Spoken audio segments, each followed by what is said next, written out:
ब्रह्मांड पुराण प्रथम खंड कृत समुद्देश्य। संसार के सृजन, उसके पालन अथवा उसके संहार काल में सत्य स्वरूप वाले के लिए बारंबार नमस्कार है। रजोगुण, तमोगुण और सत्य गुण के तीन स्वरूप वाले भगवान स्वयंभू के लिए नमस्कार है। जन्म ना धारण करने वाले, विश्व के स्वरूप वाले, गुणों से रहित और गुणों के रूप वाले, लोकों को धारण करने वाले उन भगवान हरि ने जय प्राप्त किया है। समस्त लोकों के रचने वाले, सबके ज्ञाता, पराजित ना होने वाले, भूत, भविष्य और वर्तमान काल के प्रभु सतपति, अनुपम ज्ञान के स्वरूप और उन जगतों के स्वामी का ज्ञान, वैराग्य तथा ऐश्वर्य और धर्म, ये चारों सत्पुरुषों के द्वारा सेवन करने के योग्य हैं। नित्य ही भले और बुरे स्वरूप वाले मनुष्य के इन भावों की क्रिया के भाव के लिए ईश्वर ने फिर रचना की थी।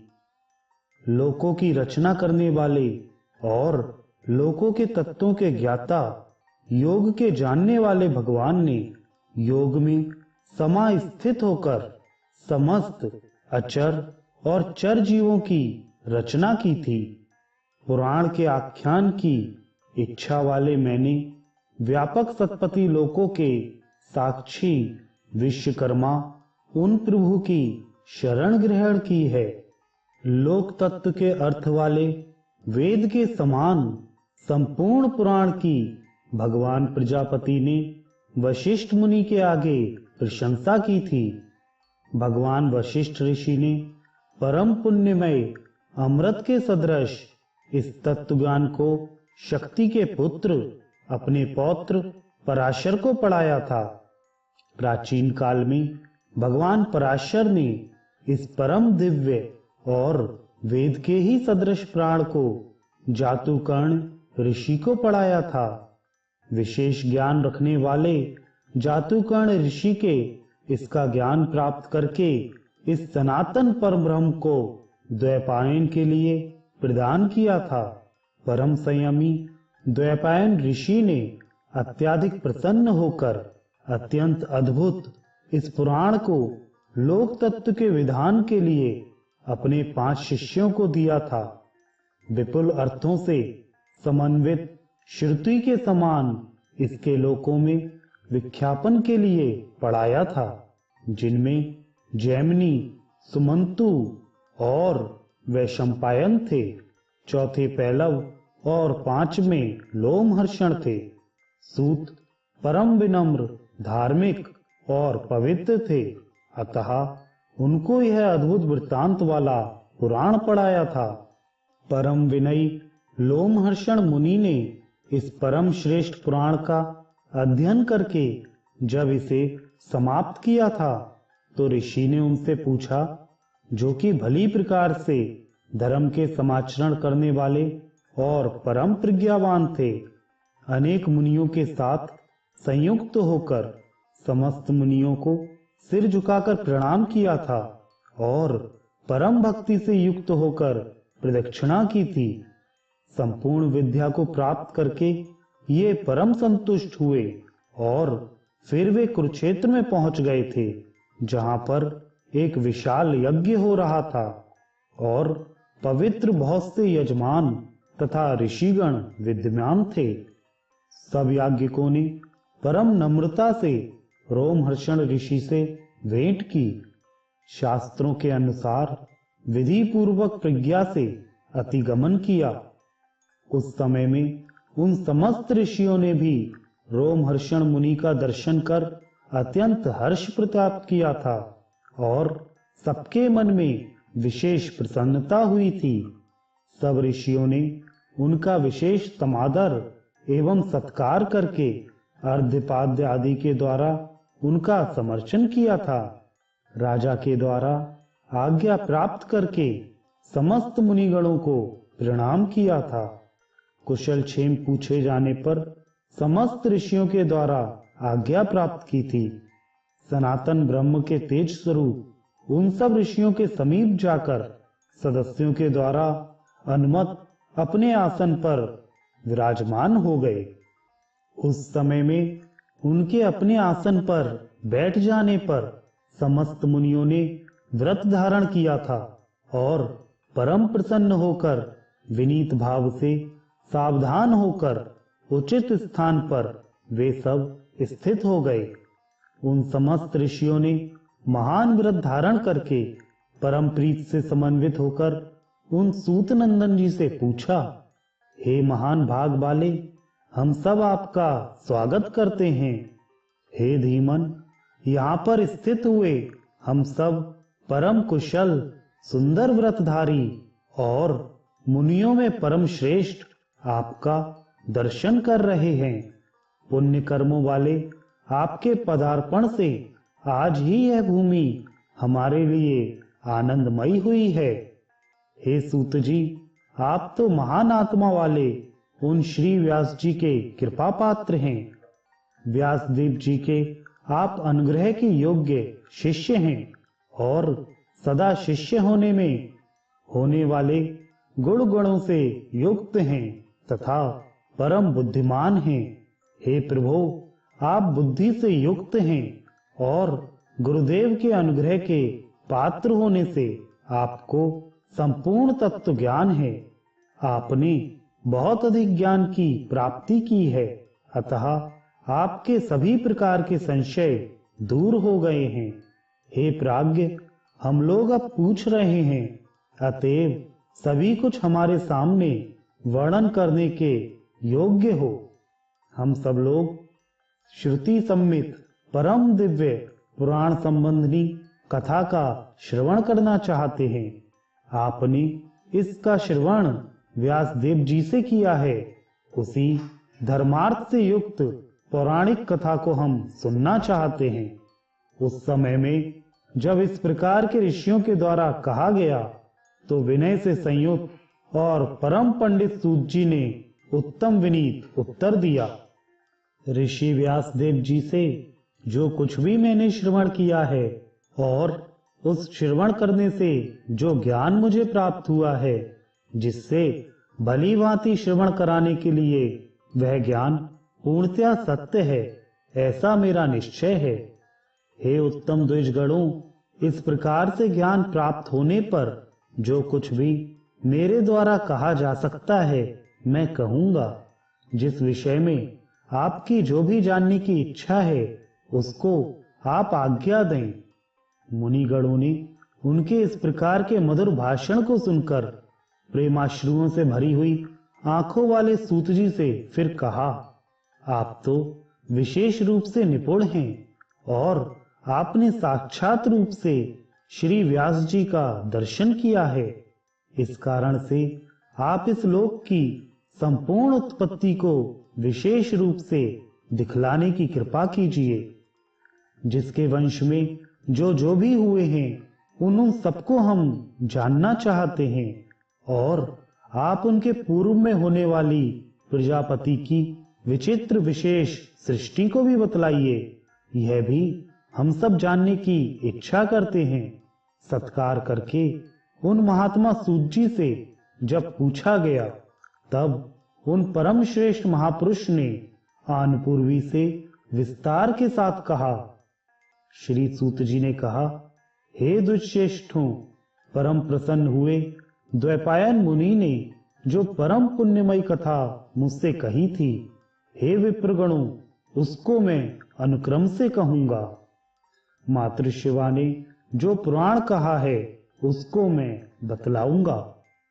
नैमिषारण्य के निवासी महात्मा मुनियों ने पहले पूछा था, पुराण का लक्षण ही यह है, सर्ग अर्थात सृष्टि और प्रतिसर्ग अर्थात उस सृष्टि से होने वाली सृष्टि। वंशों का वर्णन, मनवंतर अर्थात मनुओं का कथन, तात्पर्य, कौन कौन मनु किस किस के पश्चात हुए, वंशों में होने वालों का चरित्र, यही पांचों बातों का होना पुराण का लक्षण है। इसमें भी 4 पाद होते हैं। प्रक्रिया पहला पाद है, जो कथा में परिग्रह होता है। अनुषंग, उत्पोद्घात और उपसंहार, इस प्रकार से संक्षेप में मैंने 4 पाद बतला दिए हैं। अब पहले उनको क्रम के अनुसार विस्तार के साथ बतलाऊंगा। सबसे प्रथम, सभी शास्त्रों से पूर्व ब्रह्मा जी ने पुराण का श्रवण किया था। इसके पश्चात उनके मुख से वेद निकले थे और वेद के अंग शास्त्र, धर्मशास्त्र, व्रत तथा नियम उनके मुख से निकले थे। जो अव्यक्त कारण है वह नित्य है और सत तथा असत स्वरूप वाला है। महत आदि लेकर विशेष के अंत तक का मैं सृजन करता हूँ, ऐसा विशेष निश्चय किया था। ब्रह्मा जी की सर्वोत्तम प्रसूति हिरण्मय अंड है। उस हिरण्मय अंड का आवरण सागर है। जलों का आवरण तेज के द्वारा हुआ। उस तेज का वायु से और वायु का आकाश से आवरण हुआ था। फिर भूत आदि से हुआ था। भूत आदि का महत से और महान का अव्यक्त के द्वारा आवरण हुआ था। भूतों के अंदर रहने वाला अंड ही उपवर्णित है। इसमें नदियों का और पर्वतों का प्रादुर्भाव पड़ा जाया करता है। समस्त मनवंतरों का और सब कल्पों का वर्णन है। इस ब्रह्म वृक्ष का कीर्तन ही ब्रह्म का जन्म कीर्तन किया जाया करता है। इसके आगे ब्रह्मा जी की प्रजाओं के उपसर्ग का उपवर्णन है। अव्यक्त जन्म वाले ब्रह्मा जी की इसमें अवस्था का कीर्तन किया जाता है। कल्पों की उत्पत्ति, जगत की स्थापना, भगवान हरि का जलों में शयन करना तथा पृथ्वी के उद्धार का वर्णन है। इस पुराण में पुर आदि की विशेषता के साथ वर्णन, चारों वर्णों और चारों आश्रमों का विभाजन, नक्षत्रों की स्थिति, ग्रहों का संस्थान और सिद्धों के निवास स्थलों का वर्णन है। बहुत विस्तार से योजनों के संचरण का वर्णन, स्वर्ग स्थान और विभाग जो कि शुभ समाचरण करने वाले मनुष्यों का है, उसका वर्णन है। फिर वृक्षों का, औषधियों की, लताओं की और सृष्टि की कीर्तन का वर्णन किया गया है। देवगणों और ऋषियों की 2 प्रकार की उत्पत्ति बतलाई गई है। आम्रादि वृक्षों की सृष्टि तथा व्यंजन की सृजन और पुरुषों का एवं पशुओं का सृजन बताया गया है। उसी प्रकार से निर्वचन कहा गया है और कल्प का परिग्रहण किया गया है। इस प्रकार से ब्रह्मा के बुद्धि के साथ 9 सर्ग कहे गए हैं। जो ये 3 हैं वे बुद्धि से युक्त हैं और जो लोकों की कल्पना है, ब्रह्मा के अवयवों से धर्म आदि की उत्पत्ति होती है। प्रजा के कल्प में जो 12 प्रसूत हुआ करते हैं और बार बार उत्पन्न होते हैं, जो उन दोनों की प्राप्ति संधि है, वह कल्पों के अंतर में कही गई है। तमोगुण की मात्रा से समावृत होने से ब्रह्मा से अधम की उत्पत्ति हुआ करती है और सत्व के उद्रेक वाले देह से पुरुष की उत्पत्ति होती है। इस पुराण में आगे बताया गया है कि शत्रुपा से उन दोनों के पुत्र समुत्पन्न हुए थे। इसके आगे प्रियव्रत और उत्तानपाद हुए थे। प्रसूति की परम शुभ आकृतियां थी। त्रिभुवन में जो प्रतिष्ठा से युक्त थे वे पापों से रहित थे, ऐसा ही कहा जाता है। प्रजापति से रुचि की, फिर आकुति में मिथुन से उत्पत्ति हुई थी। प्रजापति दक्ष की कन्याओं का प्रसूति में जन्म परम शुभ हुआ। शब्दाग्य दाक्षाणियों में भी महान आत्मा वाले धर्म का उद्भव हुआ था। यह धर्म का जन्म परम सात्विक और सुख के उदय वाला सर्ग कहा जाता है। उसी भांति हिंसा में अधर्म का उद्भव हुआ है, जो तामस और अशुभ लक्षण वाला है। भृगु आदि ऋषियों की प्रजा के सर्ग का उपवर्णन है। और जिसमें ब्रह्म ऋषि वशिष्ठ जी के गोत्र का अनुकीर्तन किया है, जिसमें स्वाहा नाम धारणी स्वाहा पत्नी ने अग्नि की संतति का वर्णन किया जाता है। इसके उपरांत स्वधा नाम की पत्नी से 2 प्रकार के पृथगणों का वर्णन किया जाता है।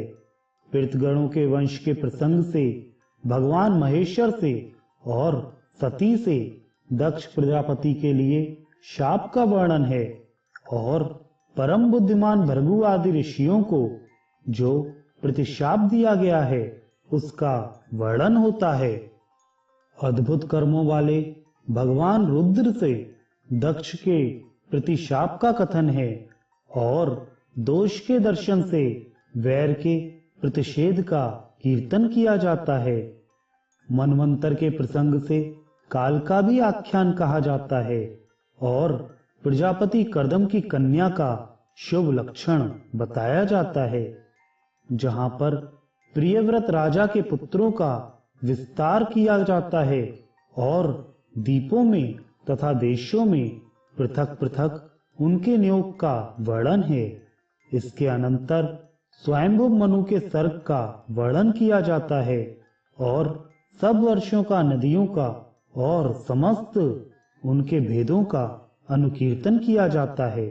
फिर सहस्त्रों द्वीपों के भेदों का 7 द्वीपों में ही अंतर्भाव का वर्णन तथा जम्बूद्वीप और समुद्र के मंडल का विस्तार से वर्णन किया जाता है। योजनों के अग्रभाग से पर्वतों के साथ प्रमाण का कीर्तन किया जाता है। इसके अनंतर हिमवान, हेमकूट, निषद, मेरु, नील, श्वेत और श्रृंग, इन 7 पर्वतों का भी वर्णन किया जाता है। उनके अंतर विष्कंभ, उच्छाई, आयाम और विस्तार का वर्णन किया जाता है। योजनों की अग्रता से वहां पर उन पर्वतों में जो निवास किया करते हैं उनका भी वर्णन किया जाता है, और भारत आदि वर्षों का नदियों के और पर्वतों के साथ वर्णन किया जाता है, जो कि भूतों से और मतिमान ध्रुवों के साथ वहां पर उपनिविष्ट हैं, उनका कीर्तन किया जाता है। जम्बूद्वीप आदि 7 समुद्रों के द्वारा घिरे हुए हैं, वहां पर स्वर्ण से परिपूर्ण है, और वहां पर लोकालोक नाम वाला पर्वत है, यह बताया जाता है। ये सब लोक प्रमाणों से युक्त है, और सप्तद्वीप तथा पृथ्वी है, इसका भी प्रमाण बताया जाता है। करण से प्राकृतों के साथ साथ प्राधिक का कीर्तन किया जाता है। यह सभी कुछ प्रधान के परिमाण का एकदैशिक है, अर्थात यह सब प्रकृति के परिणाम के कारण ही होता है। इनका पर्याय परिणाम यहाँ पर बहुत ही संक्षेप के साथ कीर्तित किया जाता है। सूर्य और चंद्रमा का तथा पृथ्वी का पूर्ण परिणाम बताया जाता है। इस समय में होने वाले उनके अभिमानी अर्थात स्वामियों का प्रमाण योजनों के हिसाब से कहा जाता है। मानस के उत्तर में ऊपर परम शुभ और पुण्यमय महेंद्र आदि हैं, उनका वर्णन है। इसके ऊपर अलाद के चक्र की भांति सूर्य की गति बताई गई है, और नागवीथी तथा अक्षवीथी का लक्षण बताया जाता है। इस पुराण में मंडलों के योजनों के हिसाब से कोष्ठों और लेखों का वर्णन है। लोकालोक की संध्या का, दिन का तथा विश्वत का वर्णन किया जाता है। ऊपर की ओर लोकपाल स्थित रहा करते हैं, और उनका कीर्तन चारों दिशाओं में किया जाता है। पृथगणों और देवगणों के मार्ग क्रम से दक्षिण और उत्तर में बताए गए हैं। गृहस्थियों और सन्यासियों का मार्ग रजोगुण और सत्वगुण के समाश्रय वाला कहा गया है, और भगवान विष्णु का स्थान बताया गया है, जहां पर धर्म आदि स्थित रहा करते हैं। इसके आगे सूर्य, चंद्रमा, ज्योतिर्गण और ग्रहों का संचरण कीर्तित किया जाता है। जो कि सामर्थ्य के धारण करने से प्रजाजनों के लिए शुभ और अशुभ हुआ करते हैं। तात्पर्य यह है कि कुछ शुभ ग्रहों की चाल मानवों को शुभ होती है और कुछ पाप ग्रहों की चाल बुरी हुआ करती है। ब्रह्मा जी ने स्वयं ही सौर की रचना साधना करने के लिए की है, ऐसा कीर्तित किया जाता है, जिससे भगवान भुवन भास्कर दिन के अंत में क्षय को प्राप्त होते हैं। वह भगवान सूर्य देव रथ पर अधिष्ठित हैं और वे देव, असुर, ऋषि गण, गंधर्व, अप्सरा गण, ग्रामवासी, सूर्य और राक्षसों के द्वारा जली के सार को प्राप्त करते हैं और स्यंध होने से वह रस कहा जाया करता है। चंद्र द्वारा किए गए सोम की वृद्धि तथा क्षय कहे जाते हैं। सूर्यादि स्यंदनों ध्रुव से ही प्रवर्तन होता है। जिस शिशुमार के पुच्छ में स्थित ध्रुव कीर्तित किया जाता है। ताराओं के रूप वाले समस्त नक्षत्र ग्रहों के साथ रहते हैं, जहां पर पुण्य कर्मों वाले देवों के निवास बतलाए जाते हैं। सूर्य की सहस्र किरणें वर्षा, शीत, गर्मी का विस्वर्ण और रश्मियों का विभाग नाम से और कर्म तीर्थ से है।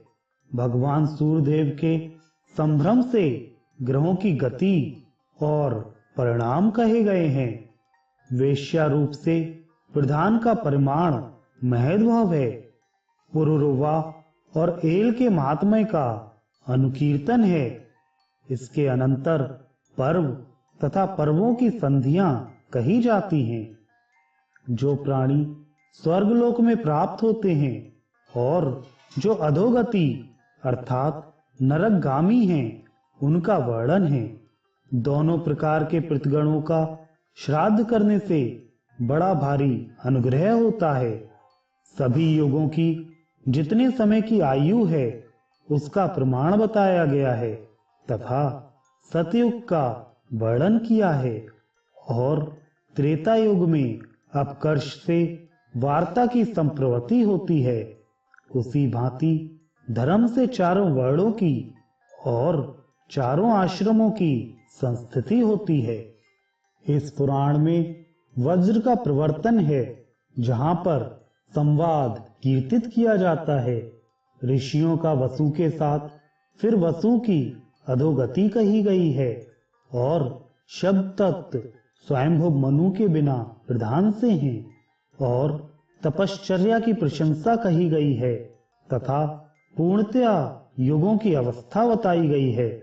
द्वापर और कलयुग का संक्षेप से वर्णन किया गया है। मनवंतर और संख्या मानुष से कीर्तित की गई हैं। समस्त मनवंतरों का यही लक्षण है। जो भूतकाल में हो चुके हैं और जो भविष्य में होने वाले हैं तथा वर्तमान काल में हैं, उनका कीर्तन किया जाता है।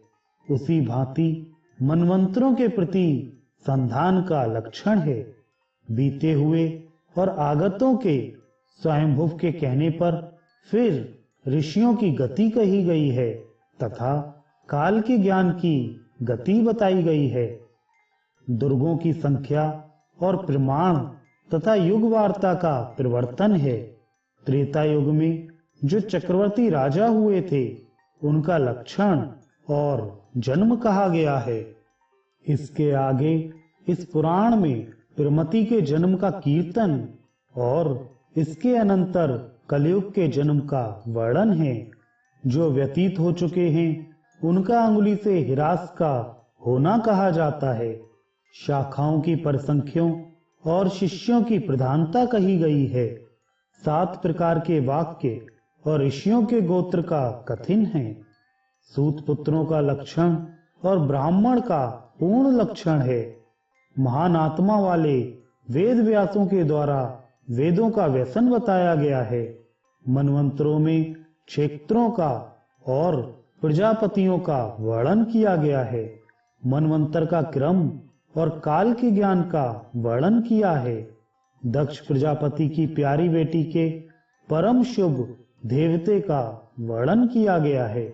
धीमान दक्ष के ही द्वारा ब्रह्मादि से वे उत्पन्न किए थे। यहाँ पर मेरुगिरी पर आश्रय लेने वाले सावर्ण मनुओं का कीर्तन किया जाता है। उत्तानपाद राजा के पुत्र ध्रुव की प्रजाओं के उपसर्ग का वर्णन है। चाक्षुष मनु के सर्ग का कथन और प्रजाओं के वीर पराक्रम का कथन है। प्रभु वैन्य के द्वारा जो भूमि के दोहन करने के लिए प्रवृत्त हुई थी उसका वर्णन है। इस पुराण में पात्रों का, दुग्धों का और वत्सों का विशेषण बताया गया है। पूर्व में ही ब्रह्मा आदि के द्वारा इस वसुंधरा का दोहन किया गया था। 10 प्रचेताओं से मरीषा में अंश से समान धीमान दक्ष के जन्म का कीर्तन किया जाता है। महेंद्रों के भूत भव्य और शवेशत्व का कीर्तन किया जाता है। बहुत से आख्यानों से युक्त मनवादिक होंगे। वैवस्वत मनु के सर्ग का विस्तार कहा जाता है और ब्रह्मादि कोश और भृगु आदि की उत्पत्ति का वर्णन किया जाता है। विनिष्कर्षक करके चाक्षुष मनु के शुभ प्रजा के सर्ग में वैवस्वत के अंतर में ध्यान से दक्ष के सर्ग का वर्णन किया जाता है। ब्रह्मा जी के मानस अर्थात मन से उत्पन्न पुत्र श्री नारद जी से संवाद करके महान बलवान दक्ष के पुत्रों को शाप के लिए विनाश युक्त कर दिया था। इसके अनंतर प्रजापति दक्ष ने कन्याओं को समुत्पन्न किया था, जो कि वैरी के द्वारा नाम विश्रुत हुए थे। मरुत के प्रभाव में मरुत देवी दिति में समुत्पन्न हुआ था। इसके आगे इस पुराण में पात्रों का, दुग्धों का और वत्सों का विशेषण बताया गया है। पूर्व में ही ब्रह्मा आदि के द्वारा इस वसुंधरा का दोहन किया गया था। 10 प्रचेताओं से मारीषा में अंश से समान धीमान दक्ष के जन्म का कीर्तन किया जाता है। महेंद्रों के भूत भव्य और शवेशत्व का कीर्तन किया जाता है। बहुत से आख्यानों से युक्त मनवादिक होंगे। वैवस्वत मनु के सर्ग का विस्तार कहा जाता है और ब्रह्मादि कोश और भृगु आदि की उत्पत्ति का वर्णन किया जाता है। विनिष्कर्षक करके चाक्षुष मनु के शुभ प्रजा के सर्ग में वैवस्वत के अंतर में ध्यान से दक्ष के सर्ग का वर्णन किया जाता है। ब्रह्मा जी के मानस अर्थात मन से सनुत्पन्न पुत्र श्री नारद जी से संवाद करके महान बलवान दक्ष के पुत्रों को शाप के लिए विनाश युक्त किया था। इसके बाद इस पुराण में वर्णन है कि कैसे मरुतों के गढ़ों के 7 सप्तक अर्थात 49 कीर्तित किए जाते हैं। इनको इंद्र के वास होने से देवत्व है तथा वायु के स्कंधों में आश्रम है।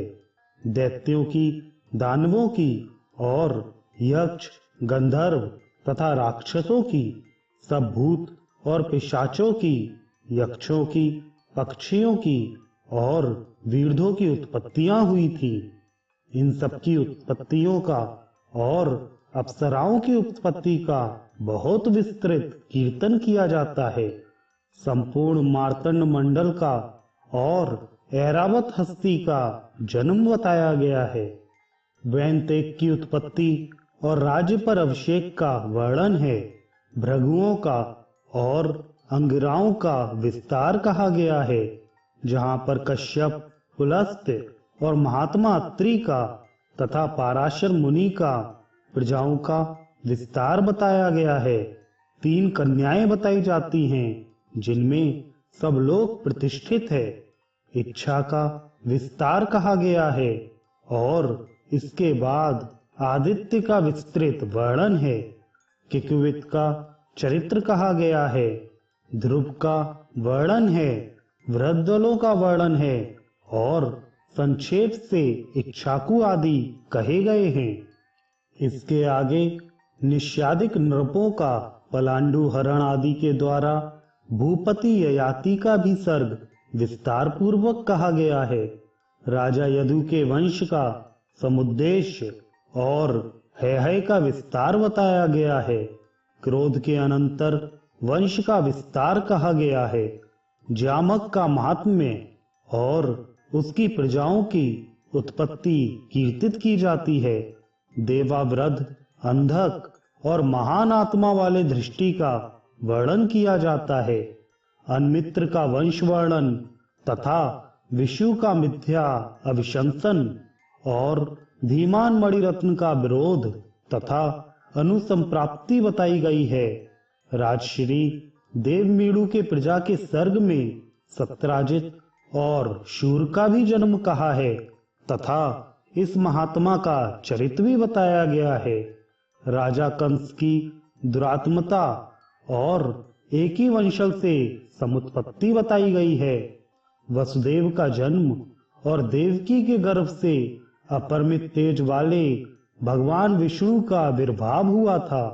इसके पश्चात ऋषि का सर्ग है और प्रजाओं के सर्ग का उपवर्णन है। देवासुर के समुत्पन्न होने पर विष्णु भगवान के द्वारा स्त्री का वध किए जाने पर इंद्र के वध का संरक्षण करने वाले ने पहले भृगु का श्राप प्राप्त किया था और भृगु ने शुक्र की दिव्य माता को उठाया था। देवों के और ऋषियों के संक्रम से 12 आहरत हुए थे।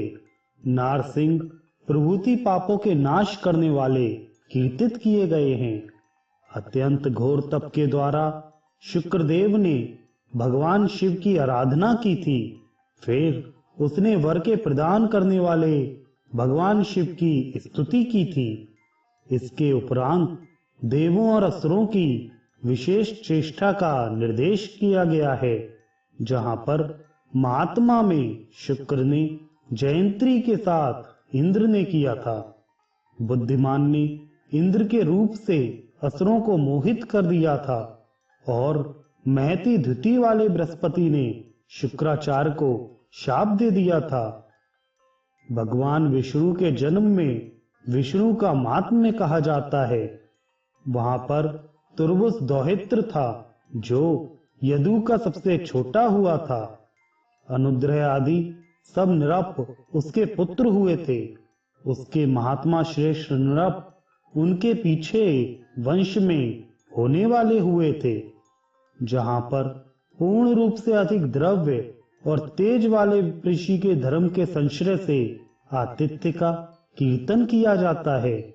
जहां पर सूर्यों ने बृहस्पति के शाप को प्राप्त किया था। हर वंश के यश का स्पर्श है और राजा शांतनु के वीर पराक्रम का कथन है। आगे भविष्य में होने वाले राजाओं के उपसंहार का कथन है। जो अनागत संघ हैं और प्रभु हैं उनका उपवर्णन है।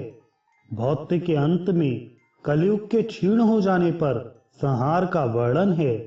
जो भी किसी निमित्त के कारण होने वाले थे, प्राकृतिक थे और जो आत्यांतिक कहे गए हैं। समस्त प्राणियों का अनेक प्रकार का प्रतिसंचरण था, उसका कीर्तन किया जाता है। भगवान भास्कर का दृष्टि में न आने वाला परम घोर संवर्तक अनल था। सांख्य में लक्षण उद्दिष्ट हैं। इसके बाद विशेष रूप से ब्रह्मा का वर्णन है। ध्रुवादि 7 लोकों का उपवर्णन है। अपराध परों के द्वारा लक्षण का परिकीर्तन किया जाता है। योजनाभ्र से ब्रह्म के परिमाण का विशेष निर्णय किया गया है। रौरवादी नरकों का तथा सभी प्राणियों के पापों के निर्णय का वर्णन किया गया है। आगे इस पुराण में ब्रह्मा के प्रति संसर्ग से सब संसार का वर्णन होता है। धर्म और अधर्म के समाश्रय वाली ऊर्ध्वगति और अधोगति कही गई है। कल्प में महान भूतों का भी संचय होता है और असंख्य दुख होते हैं तथा ब्रह्मा की भी नित्यता नहीं है, अर्थात ब्रह्मा का भी विनाश होता है। भोगों की दुरात्मता है, अर्थात भोगी का बुरा प्रभाव होता है और संहार के समय में बड़ा कष्ट होता है।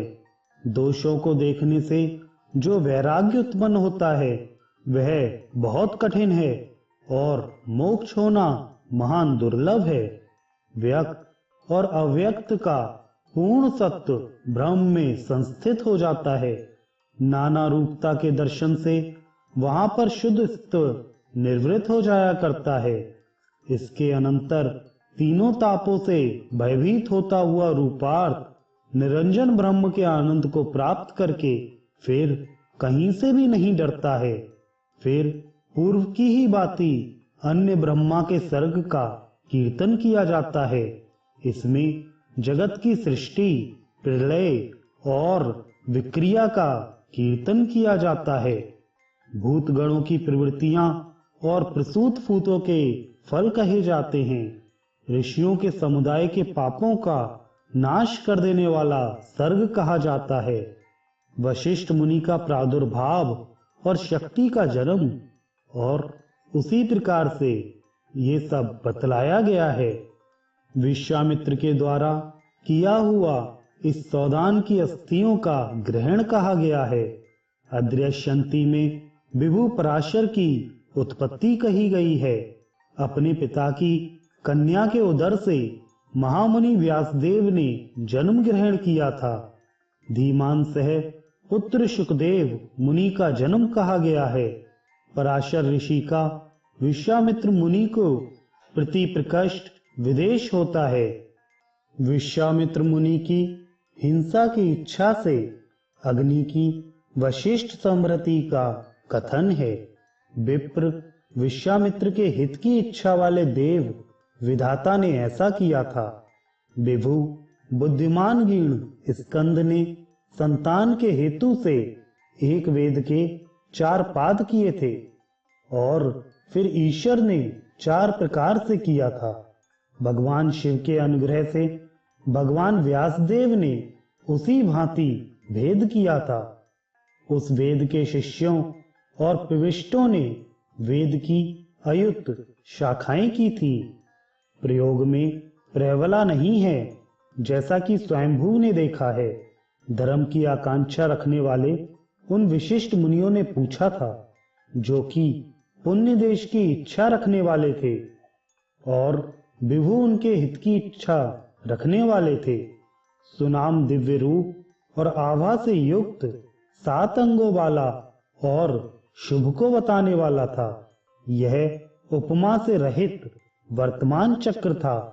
पीछे से अतिद्रित होकर नियत वे गमन करें, फिर पाटित को प्राप्त हो जाएंगे। गमन करते हुए उस चक्र की जहां पर नेमी विशीर्ण हो जाती है, उस समय में प्रभु ने यही उत्तर दिया था कि उसी देश को पुण्य मत मानना चाहिए।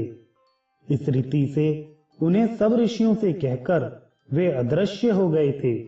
गंगा के गर्भ में वे नैमिषेय यवों का आहार करने वाले रहे थे। उस समय में नैमिष ने मुनियों से सबके द्वारा उपासना की थी। शरद्वान के समाप्त हो जाने पर उसका उत्पादन किया था।